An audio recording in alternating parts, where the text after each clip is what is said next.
সফলতার কোনো শর্টকাট হয় না, হয় অনেক কাঠখড় পুড়িয়ে জীবন যুদ্ধের প্রতিটি অধ্যায়ে নিজেকে প্রমাণ করে করে একটু একটু করে আপনি সফল হবেন, একটু একটু করে আগাবেন। ইটস এ জার্নি, এটা কোনো ডেস্টিনেশন নয়।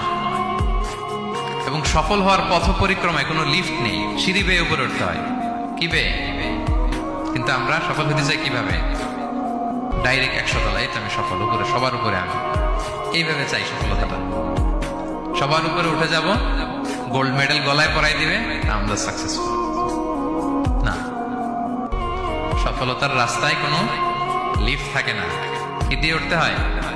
সিঁড়ি বেয়ে ঘাম জড়িয়ে উঠতে হয়। দেখেন, শুধু আলোর মুখ দেখার জন্য মায়ের পেটে আমাদের কত সময় লাগছে বলেন তো?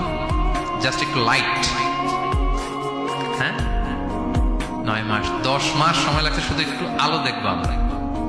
একটু আলোর মুখ দেখার জন্য আমার লাগছে 9 মাস। আর এখানে আমরা শর্টকাট খুঁজি, খালি কি খুঁজি? সফলতার কোনো শর্টকাট নেই। অল্প এফোর্টে যারা সফল হতে চায় এরা কোনোদিন সফল হয় না। ইউসুফ আলাইহিস সালামের জীবনীটা একটু খেয়াল করেন, একটু একটু করে তিনি সামনের দিকে গিয়েছেন এবং সবশেষে ইজিপ্টের ফিনান্স মিনিস্টার হয়েছেন। এজন্য ধৈর্য ধারণ করতে হবে, নিজের সর্বোচ্চটুকু উজাড় করে দিয়ে আপনার রোলটা আপনি প্লে করবেন, এরপর আল্লাহ তাআলার উপর ভরসা রাখবেন। কিন্তু অনেক চেষ্টার পরেও যদি কাঙ্ক্ষিত সফলতা না পান, হতাশ হওয়ার কিছু নাই। কারণ বিশ্বাসীর সফলতা শুধু দুনিয়াতে না, বিশ্বাসীদের সফলতা আখিরাত পর্যন্ত বিস্তৃত। ওইটা আসল সফলতা। ফামান যুহজিহা আনিন নারি ওয়া উদখিলাল জান্নাতা ফাকাদ ফাজ।